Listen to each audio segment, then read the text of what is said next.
The dark reason airlines make flying so uncomfortable: flying didn't get worse by accident. Airlines designed it this way. Most passengers believe that the shrinking legroom, the thinning cushions, and the cramped aisles are simply the result of companies trying to save a few dollars on fuel or materials, but the reality is far more calculated.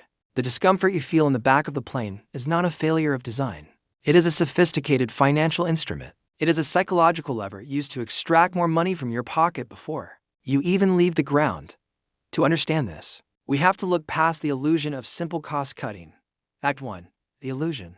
The common narrative is that airlines are in a race to the bottom to keep ticket prices low. We tell ourselves that because we want the cheapest fare, we must accept the smallest seat. We assume that if an airline could make us comfortable for the same price, they would.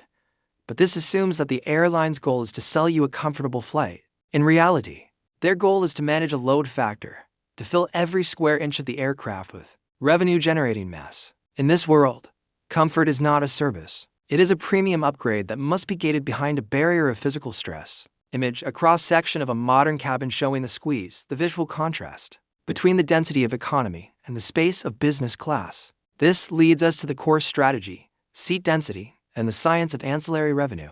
Over the last 20 years, the average seat pitch, the distance between your seat and the one in front, has dropped from 35 inches to as low as 28. At the same time, seats have narrowed, sometimes to just 16 inches. This isn't just about fitting more people on the plane. It's about creating a product hierarchy by making the standard experience just barely tolerable. Airlines create an artificial demand for economy plus, premium economy, and business class. The discomfort acts as a silent salesperson. When you are standing in the terminal, looking at a seating chart that shows a sea of cramped middle seats, the $20 upgrade for extra legroom stops looking like an option and starts looking like a necessity for survival. This is the velvet rope economy. Airlines have discovered that they can earn more profit by selling you the absence of pain than by selling you the flight itself. In 2024 and 2025, ancillary revenues, the fees for bags, seats, and comfort kits, accounted for over $140 billion in global revenue.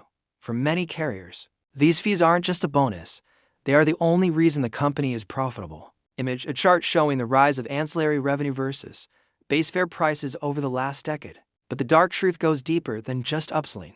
The outcome of this strategy is that discomfort actually increases the yield per passenger. Because an aircraft is a fixed volume of real estate, every inch added to a seat in the back is an inch taken away from a high-margin seat in the front. A business class seat can generate 3 to 6 times more revenue per square foot than an economy seat. Therefore, the airline has a massive financial incentive to make the economy section as dense as possible, pushing the social microcosm of the plane to its physical limit. This environment also creates a psychological state called anticipatory stress.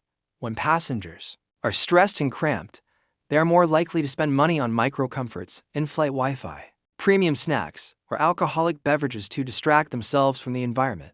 The discomfort creates a captive market. You are more likely to pay $5 for a bottle of water or $10 for a movie when your physical space has been reduced to a minimum. The airline isn't just transporting you, they are managing your state of mind to maximize your share of wallet. Image: an infrared-style heat map of a cabin, showing high-stress zones in economy and calm zones in first class. As we look at the current state of aviation, it becomes clear that the golden age of flight didn't end because it was too expensive. It ended because it was too inefficient.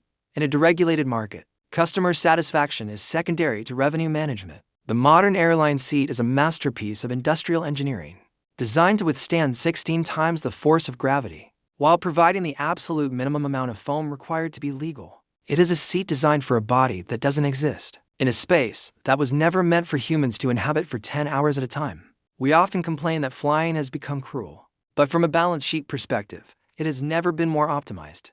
The narrow aisles and the lack of lumbar support are the physical manifestations of a trillion-dollar industry that has learned how to monetize the human struggle for space. The next time you find your knees pressed against the plastic tray table in front of you, remember that this isn't a mistake. Every inch of that discomfort was measured, tested, and priced.